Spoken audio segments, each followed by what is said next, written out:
And I, all right, well, hello and welcome everybody. My name is Lizzie. I'm the Adult Services Manager at the Hinsdale Public Library. I'm really excited that you've all joined us tonight. So before we launch into our event, I just wanted to let you all know of a couple exciting upcoming events that we have. This Sunday at 2:30 p.m. we have Keep This, Toss That, a workshop about getting organized, which I know I personally really need. And on February 8th at 7 p.m. we have a program on pre-Civil War quilts and their meaning on the Underground Railroad. I think will be really incredible. And you can register for all of those right on our website on the events page. So for the presentation tonight, just so you all know, there will be a question and answer session at the end. If you have any questions during the presentation, you can just put them right into the chat and I will be moderating the question and answer session at the end. And then with absolutely no further ado, I would like to introduce to all of you our speaker this evening, Richard Munson, the author of Tech to Table, 25 Innovators Reimagining Food.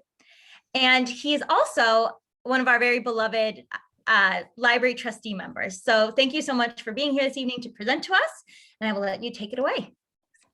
Well, thank you, Lizzie. I appreciate your introduction, as well as, to be quite honest, all of your organizing efforts to put this together. So many thanks.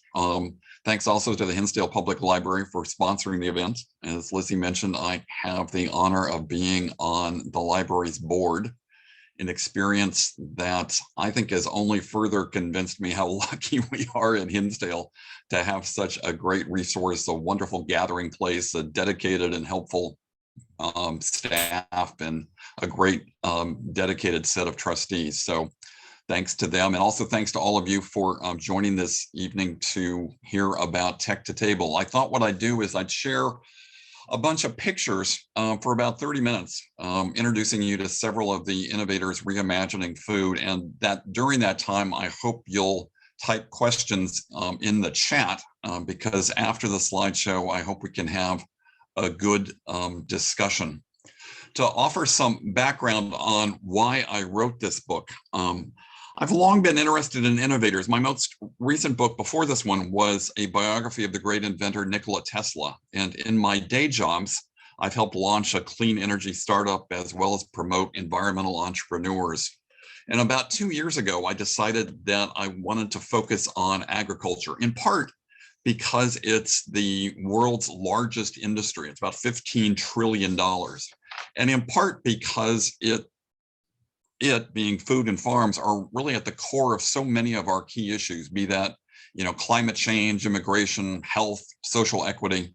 But what really fascinated me was that learning agriculture is our economy's least digitalized, or put another way, least modernized economic sector. And that's both a good and a bad thing. It certainly will present a slew of problems, being undigitalized, if you will, but it also opens up opportunities for innovation. So I set out about 2 years ago to try and meet with engaging individuals who are trying to provide nutritious food sustainably and affordably. They're trying to change how we farm and what we eat, and at the same time make a profit doing it. So it was great fun. Largely because entrepreneurs tend to be pretty entertaining. And so this book tries to profile about 25 of them, these driven and determined innovators, and try to tell their stories. So let me pull up my screen and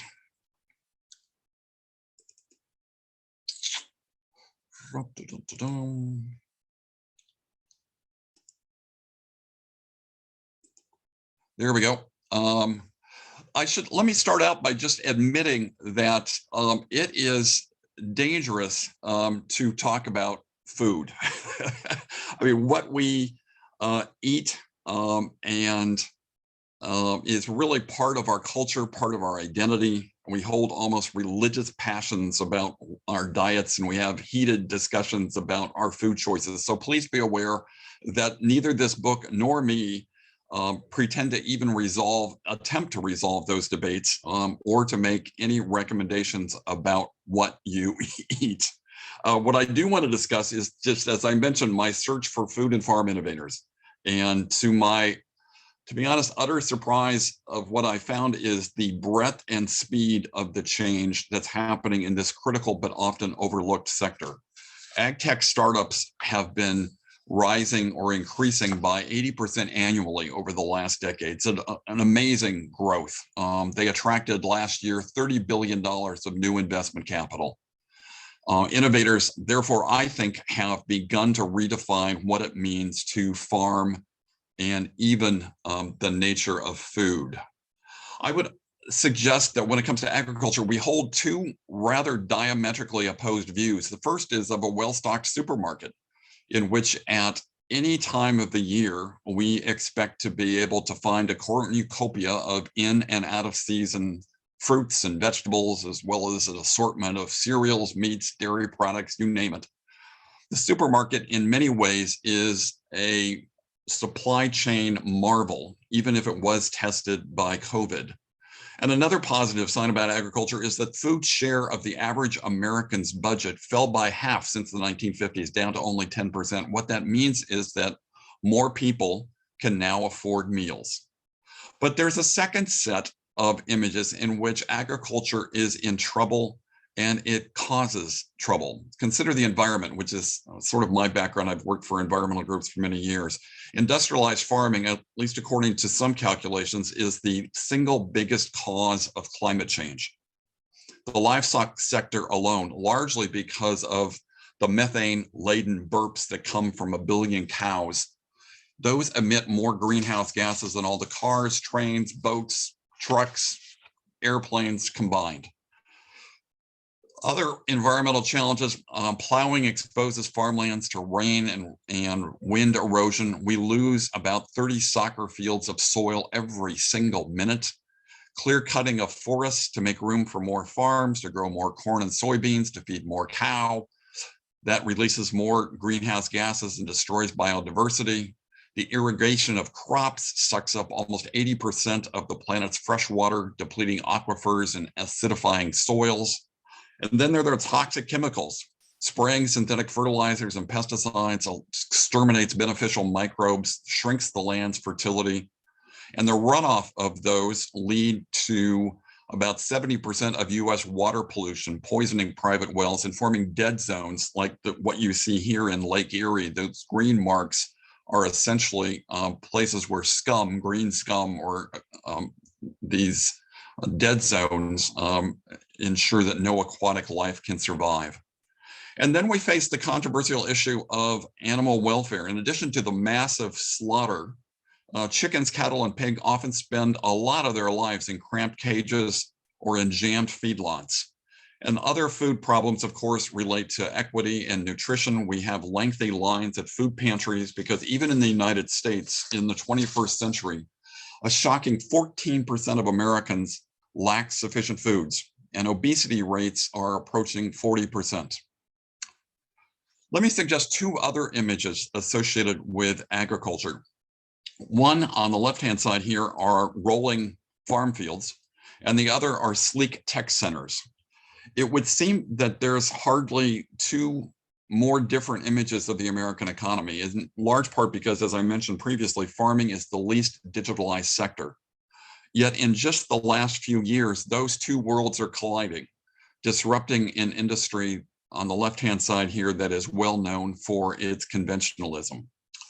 So most of my talk is I'm going to introduce you to a variety of food and farm innovators, but let me pose first sort of two what I think are obvious questions. And the first is, why now?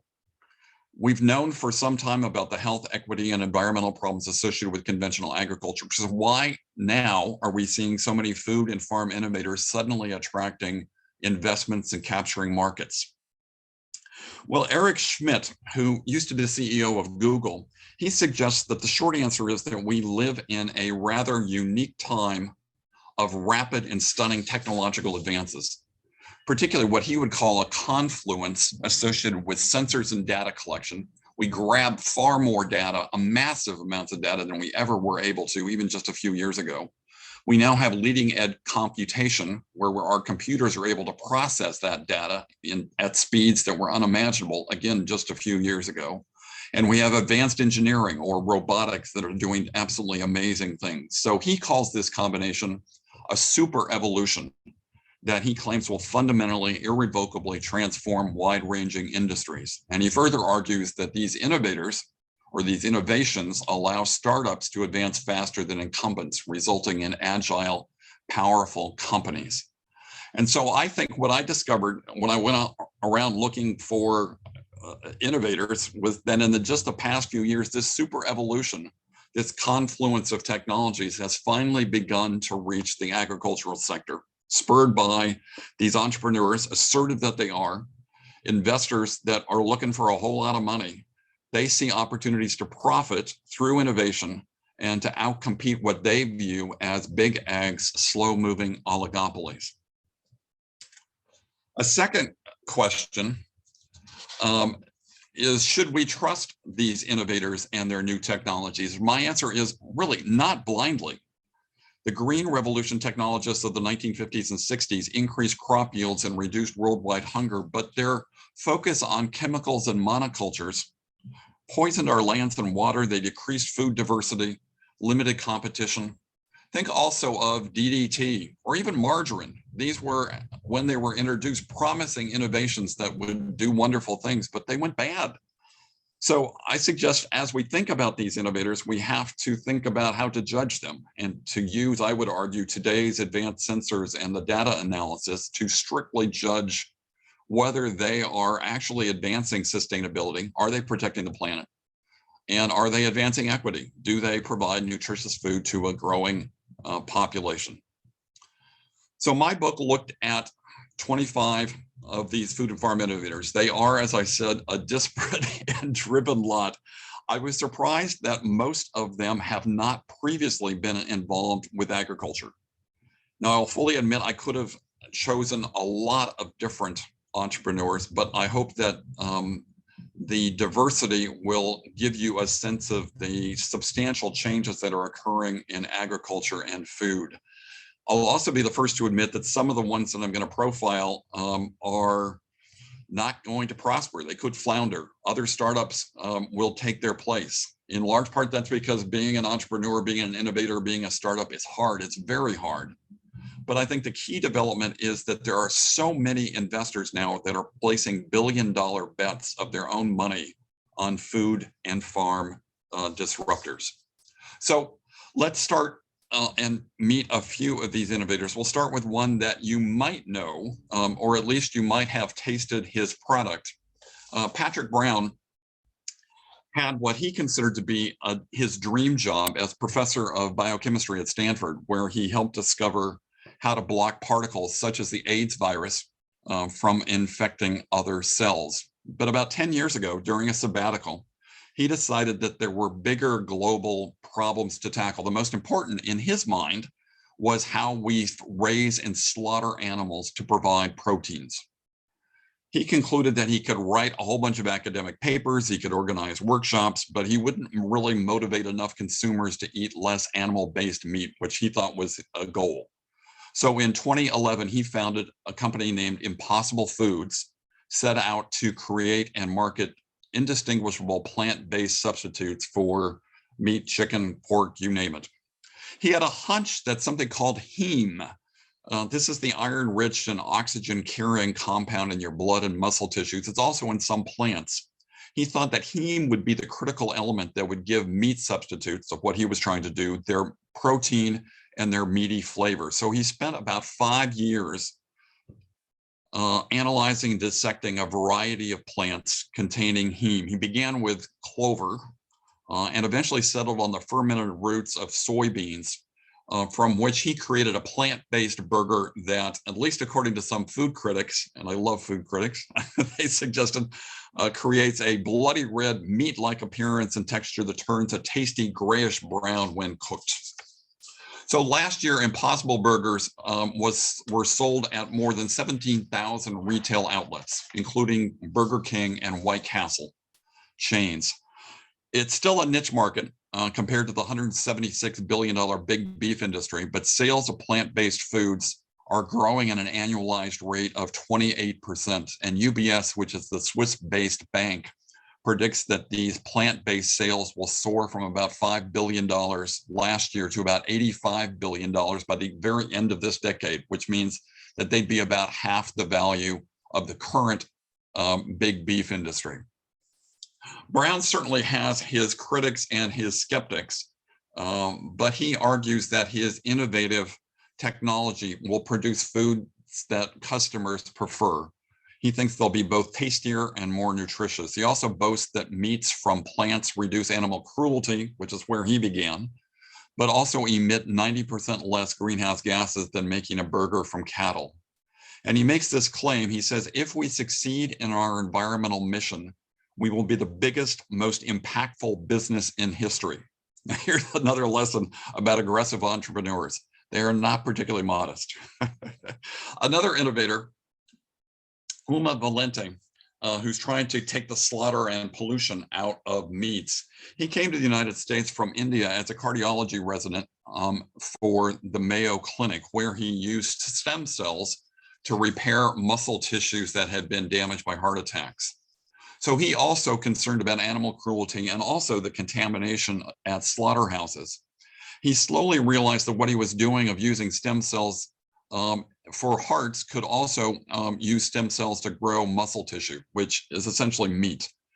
So he concluded, and he said that if I continued as a cardiologist, I might save a few thousand lives over the next 30 years. But if I am successful in helping to change the way meat is made, I can positively impact billions of human lives and trillions of animal lives. So in 2015, he founded a company then named Memphis Meats.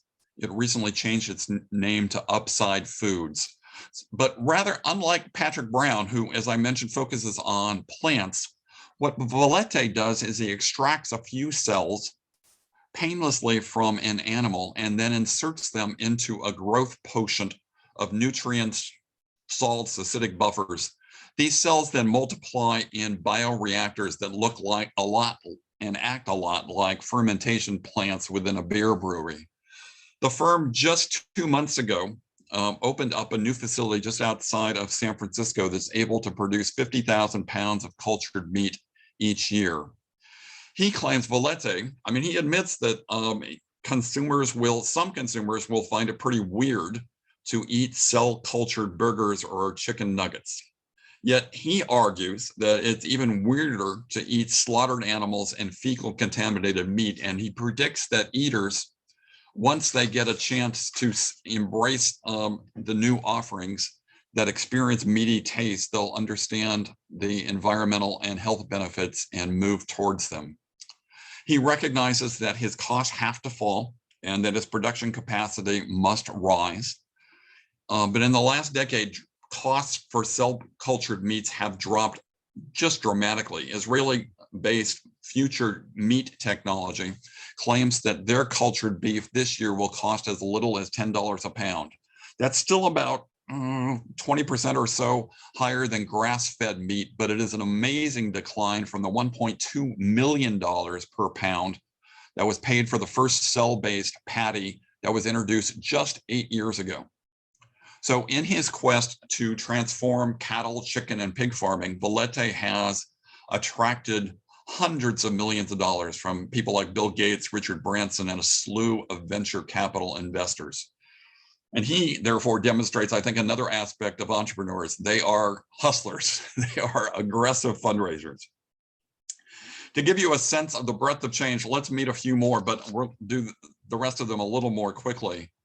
Diane Wu and Poornima Parameswaran, they met in graduate school at Stanford and formed a company named Trace Genomics in 2015 to offer DNA test kits for soils, not unlike the genetic test kits that you get at 23andMe that help provide insights into your human ancestry, your health, or your traits. This pair, they analyzed a few grams of soil. They digitalized that vast amount of data about the bacteria, viruses, and fungi in the soil. And then they compare those results through proprietary algorithms with other soil samples, thousands of them from other farms, and then provide actionable intelligence to farmers about what seeds to plant in which soils and which nutrients to provide to nourish the soil's microbes, and how to avoid diseases that lurk often in the dirt. What they're doing, essentially, they would say that the decisions that farmers have made in the past for growing seasons have been largely an art form, and they claim that they are now making it a science. Next group, Diane, Jenny Dew, James Rogers, and Lou Perez, they want to cut food waste in half. They have PhDs in material science and chemistry from UC Santa Barbara, a great school, my alma mater, and I know that Christine's on the fall, hers as well. So they devised plant-based coatings that double the shelf life of avocados, lemons, and other produce.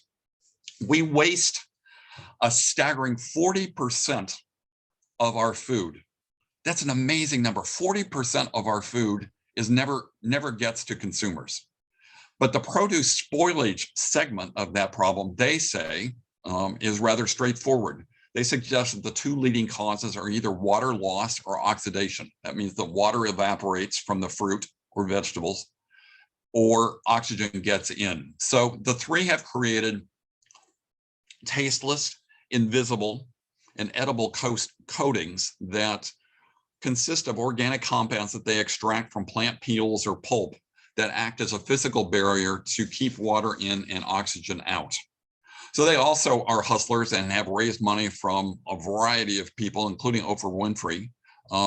They recently closed another $250 million capital raise. So they are now valued at $2 billion, making them yet another ag tech unicorn. Irving Fain, he's the CEO of a company called Bowery. He is totally redefining the farm. What we often think of a farm is a vast horizontal expanse of land. What he thinks of a farm is a vertical warehouse in an urban or suburban center that doesn't even rely on soil or sunlight. These warehouses are designed, at least his initial one was designed by the designer of an Amazon massive fulfillment center. So these houses, they have sophisticated sensors and robots. They're essentially, if you will, providing bok choy and lettuce instead of books and jewelry. They grow things hydroponically or aeroponically. Their plants are nurtured by LED lights. Robots dominate the systems. And again, redefining the farm, they are targeting their nutrients to individual plants, not entire fields. They use no pesticides. They cut water use by 95%. And also significant, their growing season, it never ends. So they can deliver fresh and organic greens to local restaurants and supermarkets throughout the year in any type of weather. Fain also expresses pride that his urban, or what are often called vertical farms, offer economic development and good paying jobs at abandoned spaces within neglected urban neighborhoods. Thomas Palomares and Sebastian Boyer, they grew up as friends in France before attending MIT and Stanford. What they're doing is offering autonomous machines or robots that detect weeds and then scoop them out by the roots. And here's the key part, without any poisonous herbicides. The technology within this orange Zamboni looking robot is really stunning. Farm-wise, their company has taken thousands and thousands of pictures of different weeds and crops at various stages of development and under divergent growing conditions. And with machine learning, that machine then creates images of what needs to be removed and what needs to be protected, deploying algorithms that are even more sophisticated than what Facebook and Google use to recognize our faces. So after differentiating between a sprout that might turn into a broccoli or other produce, or those that will grow into pigweed or other invasive weeds, the robot then deploys its pluckers to come in and remove that unwanted plant from the field, avoiding hours of backbreaking labor and, as I mentioned, poisonous herbicides. It also has the great advantage that the autonomous robot can operate 24 hours a day. Virginia Emery, she breeds customized bugs, but she does it at an industrial scale, providing high-value proteins within those bugs and nutrients to poultry and aquaculture farms. And as a result, she avoids the chemicals, erosion, deforestation, and water loss that we talked about earlier that are all associated with growing conventional feed made from corn and soybeans. So her insects, her favorite being mealworm beetles, I love this. They take up, as she says, little space. They live happily when jammed together. They survive without light. They breathe throughout the year. They emit few pollutants or greenhouse gases, and they require little food. And she claims animals and fish seem to love eating them. Insects, Emery claims, are the most sustainable response to agriculture's challenges. And she's figured out a way to make them at industrial scales. And she also notes that the bug's poop, which I had not realized is called frass, is marketed as an organic fertilizer. This is Josh Goldman. He's the CEO of Australis Aquaculture. He wants to stop the enormous methane releases from burping cows. He notes that there are 1 billion cattle, and each one with a ruminant stomach. Ruminant means that it's just a 4-part stomach that each one releases about 400 pounds of methane every single day. And methane is about 84 times more potent than carbon dioxide when it comes to climate change. So after testing hundreds and hundreds of ingredients, he found that feeding a type of red seaweed in very small amounts to ruminant animals eliminates 80 to 90% of the methane during their digestion. Other entrepreneurs are using some mixture of garlic or other plant-based enzymes to feed as feed additives, somewhat similar to what we might take as an antacid for in our own upset stomach and gases. So Goldman is working to scale up his seaweed production, which is a key challenge for all of these entrepreneurs. But ever optimistic entrepreneurs, which is another characteristic, he calculates that if his additive could be given to the world's cattle, it would provide the climate equivalent of taking every car and truck off of the planet off the road. So my final one is these are Lynette Kucsma and Emilio Sepulveda. They're the co-founders of a firm named Natural Machines. They are making real the replicator that you might remember from Star Trek. That was that fantasy machine that synthesized meals on demand. Their device is called Foodini. It's about the size of a microwave. It has stainless steel containers that store natural and fresh ingredients, and its computer stockpiles recipes or downloads them from your smartphone. And it can even link to, say, your Fitbit in order to know if your meal or candy bar needs a little extra vitamin D or iron since you just came back from a run. It has blue lasers that penetrate and heat the meal. It has infrared light that browns the surface to whatever specifications you want. It's being used by Michelin-starred chefs to dazzle customers with flower-shaped appetizers. Other restaurateurs are displaying the device to attract customers who marvel at their food being printed before their eyes. And KFC, even at numerous locations, is selling chicken nuggets made by Foodini. So according to Kucsma, the Foodini is one of the ways that are reinventing our culinary ways. So I could go on, as you probably could guess. But let me conclude that by noting, I think that I found, as I sort of searched around the country, a quiet revolution that's disrupting the agricultural sector and creating new eating options. The growth of farm and food innovators has been astonishingly rapid. None of the profiled companies that are in this book even existed a decade ago. No entrepreneur produced cell-based proteins without slaughtering animals. No firm challenged the horizontal farm and grew plants vertically. None plucked seaweeds robotically or doubled the shelf life of produce with plant-based coatings. So in this era of troubled agriculture, I argue that these innovators offer hope for that we can feed a growing population nutritiously, equitably, and sustainably.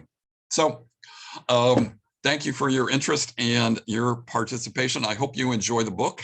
For those near Hinsdale, it's obviously available at the library, but also at Anderson's Bookstore, and as Lizzie noted, also at Amazon, Barnes & Noble, IndieBound, etc. So thank you again, and I welcome your questions and discussion. Thank you so much. Like, I know that I just learned a lot. I really want to get out and start investing in all these companies. Okay, so Megan, it looks like you have got a question. If you want to go ahead and unmute. Oh, no, you're clapping rather than raising your I'm hand. sorry, I'm clapping. I also, well, if anybody wants to put a question in the chat, I've got a few to get us started. I was like taking copious notes. But I guess my first question is, what of these advancements, what are you most excited about? And what do you think is going to be the most successful long-term? Well, the honest answer is I don't know, because that's sort of the way with innovation. Some entrepreneurs are going to succeed and others are going to falter. I think what I discovered, I sort of began this by thinking that there indeed might be a silver bullet that's out there. And I think if anybody in the ag tech monitoring industry is looking for one, they tend to focus on plant or cell-based meats just because they're growing so rapidly and they can have a huge impact both on animal welfare, but also on, diets and therefore climate change. But what intrigued me as I went around the country is to realize that there's a whole lot more innovation than simply plant or cell-based meats. And I think that's what's intriguing, is that this confluence of technologies, as Eric Schmidt described it, is finally coming to the agricultural sector. And I think we're not at a point where we need to be choosing a single silver bullet. In fact, I think that's the wrong approach. It's to embrace, with the caveats that, you have to monitor, what these entrepreneurs are doing. But the plethora of these new technologies, I think, is where the excitement is. Mm-hmm. That makes a lot of sense. I do have a few questions in the chat. So Joel has asked, was it difficult finding the 25 subjects for the book, or was it difficult limiting it to the 25? And as a follow-up, did you have a favorite amongst them? It was certainly the latter of your two options. There are a lot of entrepreneurs that are out there. And, one way that I found, one of the secret ways of finding out some of these people is you go to some of these venture capital firms that are investing in multiple ones, and they're happy to try and, put you on to the ones that they think, like Lizzie here with her, stock tips as to the places to go. So it was more of a question of limiting. And, I wish there was a science to having, how that was done. I think in large part, it turned out to be, what tickled my fancy the most. I suppose, there are a lot of them. I mean, entrepreneurs are, as I noted, they're an intriguing and engaging lot. They also can be SOBs, in the sense that they're unbelievably arrogant because they have to be, because they have this idea that they have to make real. And that means overcoming both, a variety of regulations, but raising a whole bunch of money, coming up with technological solutions, then marketing their product. It's really hard. So these people are interesting to begin with. I think the one that I was most intrigued by probably was Bowery or Irving Fane, because I'm just so taken by this notion of how much he is redefining the farm. And I don't know, it just seemed interesting to me that we're going from horizontal to vertical. We're, often not even using sunlight or soils. We're focusing on individual plants rather than entire fields out on farms. So that intrigued me. Mm-hmm. We have a question from Catherine. How will these new technologies impact employment? A good question. In a variety of different ways, and in mixed ways, I think. I mentioned that Irving Fane, for instance, was one of his greatest satisfactions was that he was providing new jobs in urban centers that were blighted before, because he was going into abandoned warehouses and creating new jobs where there had not been.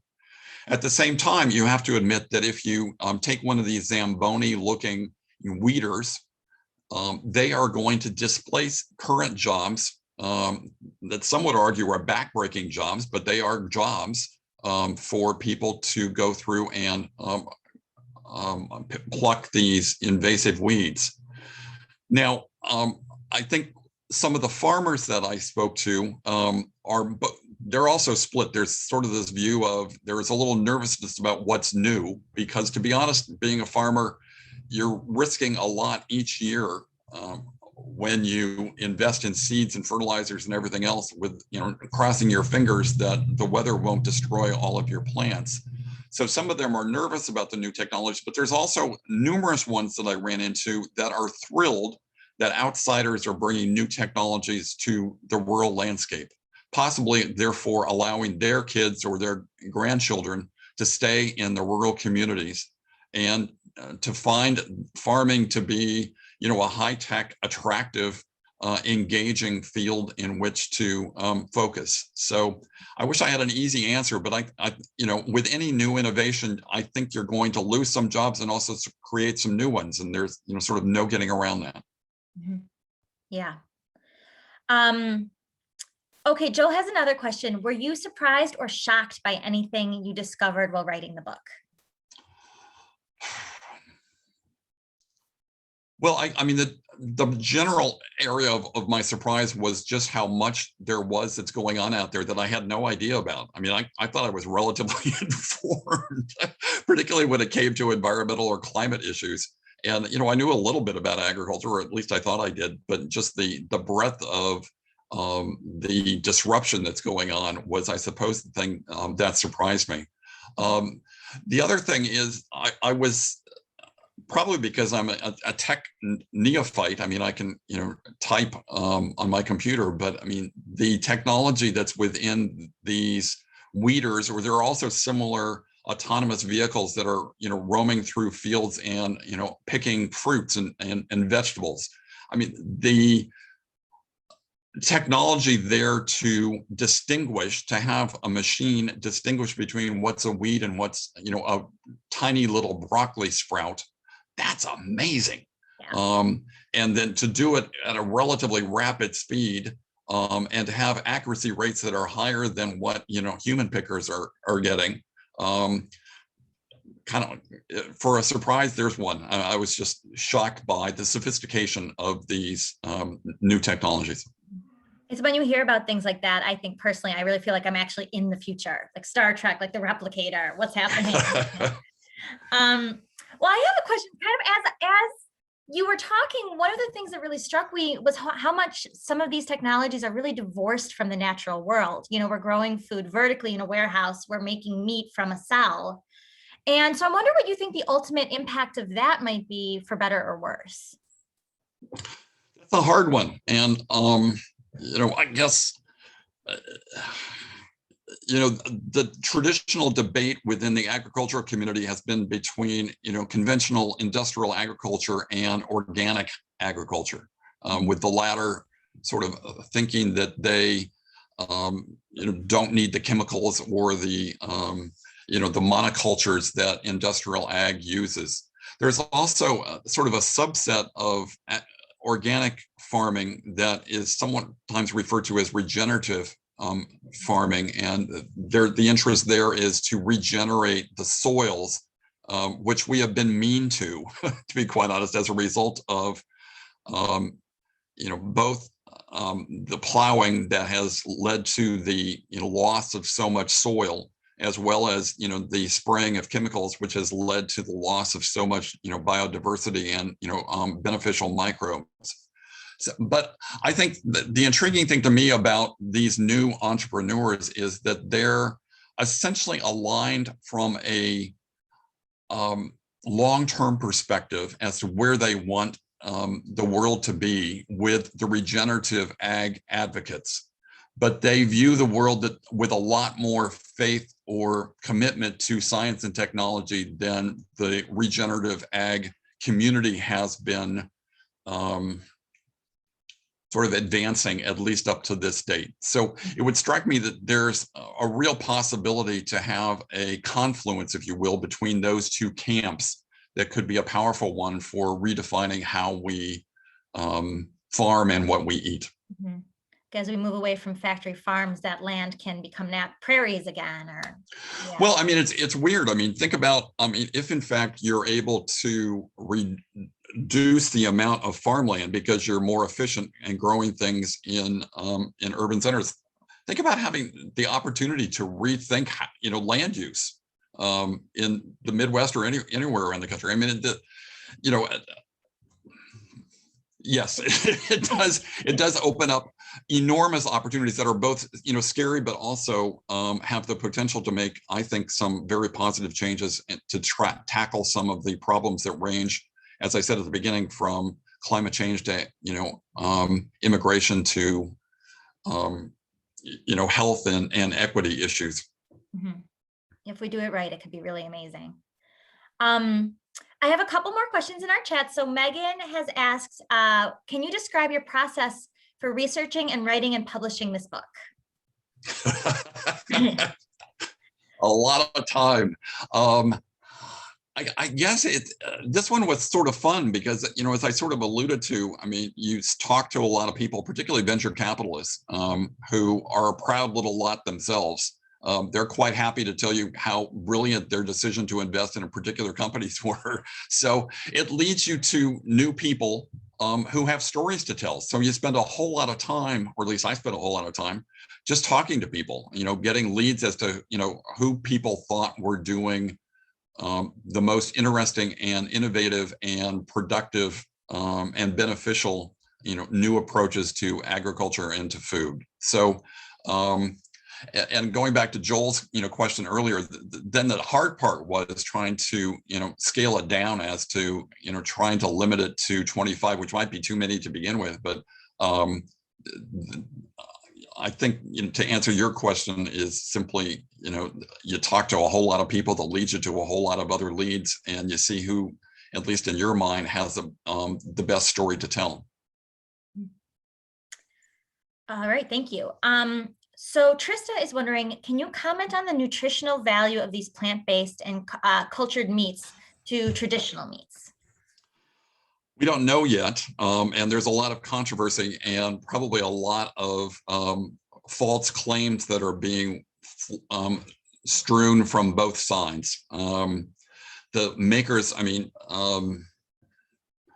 Brown, for instance, is totally convinced that his plant-based meat is more nutritious and has less, negative things within it than do the facilities that are coming out from slaughtered cows that are going through fecal contaminated slaughterhouses. Now, there are also numerous critics, which big meat is sort of the realizing that there's new competition on the block. They've been quite upfront about trying to suggest that there are a lot of ingredients or variety of non-natural ingredients, they would say, within these plant-based, and we don't know yet, cell-based meats. Mm-hmm. I don't think it's a clear answer yet, and I think some of the first initial plant-based meats were probably filled with a whole lot more complicated things than will probably end up being after they realize that marketing will require them to have this be pretty understandable to the consumer. So at the bottom line, my guess is if we're holding or judging these people to questions as to are they providing us something more nutritious, the key issue will be transparency. I mean, what the heck is in these things? And to date, both on current meats, as well as some of these more innovative cell-based and plant-based meats, that answer is not as clear as it needs to be. It's a big issue. Okay, Christine is wondering, which was your favorite book to write? I think between this one and your biography of Tesla. Oh gosh. You have to say the one you're talking about. I mean, Nikola Tesla, I mean, it's totally different because obviously I didn't get to interview him or any of his colleagues. So it was far more, book research or, paper research. And that was, kind of fun because every now and then you came across a box filled with, at the Library of Congress, filled with letters from by Nikola Tesla to various friends, and it was like, wow, you sort of get to see him in real life. But so it's a different kind of research, I must say.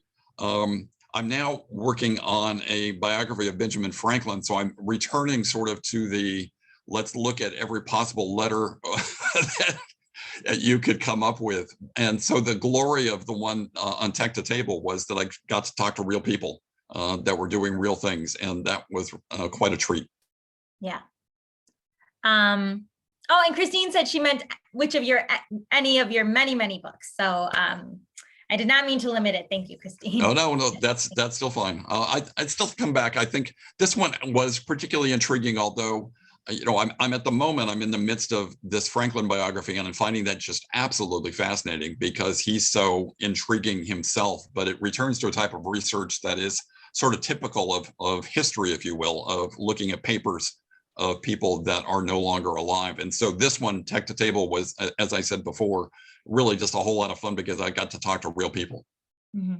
Makes a lot of sense. And Jill says we'll be waiting for the musical to follow. Honestly, yeah, it'll be huge. And I'm lassoing Joel into being a starring, dancing, and singing role for that musical. He'll play Franklin. Well, I have one last question, and anybody, if you've got any more, please put them in the chat. But I think something that I've noticed with innovative fields is that sometimes big tech will come and sort of take them over, like Yahoo will come and buy Tumblr or something like that. Do you think that big agriculture will wind up buying out these innovators and sort of coming in to have their say, or do you think they're going to be the way of the dodo long term? Again, we don't know. Their big ag, I think I would observe, has gotten incredibly concentrated within the last 5 years. I mean, we're now 4 firms seems to control 85 to 95% of most aspects of the agricultural cycle, be that seeds to farm equipment, what have you. They have, in the last year, there's been a variety of ones. John Deere, for instance, bought up a company called Blue River Technologies, which does similar things to that Zamboni looking machine as far as going through fields and in their case, spraying a tiny bit of herbicide onto these weeds. And so I think some of the big ag firms are beginning to cover their bets and looking for where there are opportunities to buy fast moving, companies. Now, on the opposite side, however, a lot of the entrepreneurs that I met, again, recognize that these are really self-confident, if not downright arrogant, individuals who think that they can run circles around big ag oligopolies. And so they're of the opinion that bring them on. We'll, as competitors, will gladly compete with them and outcompete them. So, so some of them are quite frank about, I don't want to get bought out, which is the typical, startup. You go in for a few years and you get some either, huge investment, or you get a buyout and you become, quite wealthy and move on to something else. A lot of the people that I interviewed were just of the mind, no, we're here to stay and we're going to beat them. So it's exciting that they have that much faith in their products. Like that's hopeful for the future. As again, you could call it that way, or you do have to sort of step back and appreciate the self-confidence, if not downright arrogance, that's necessary. And really, if you didn't have it, you wouldn't be successful. So with that, at least many of them are of the mind that they're here for the long run, and that they will successfully transform how we farm and what we eat. Yeah. Well, and we have one more question from Denise. Are the big ag firms doing anything innovative or disruptive themselves? No. Other than buying up some innovative companies, I think what, and this is not unusual. I mean, there's a whole slew of literature in business schools about how after you become these large oligopolies, your primary purpose is to protect your current market. And so when you tinker on the edges rather than think disruptively. Disruption, for a large company, a few are more open to an entrepreneurial spirit than others, but overall, I think most business schools would point to large oligopolies as being not centers for disruption or entrepreneurship. Makes sense. Okay, well, if anybody has any further questions, please put them in the chat. Otherwise, thank you so much for being here. This was absolutely fascinating. I have posted another link to the book at Anderson's Bookshop, and there's many places anywhere that sells books you can buy it. And of course, our library has it. Many of the libraries in our surrounding area have Tech to Table as well. So thank you so much. We really appreciate you coming to present for us. Thanks very much. Appreciate it. Thank you, Lizzie, and thank you, Hinsdale Public Library. Appreciate it. Have a great evening. You do the same.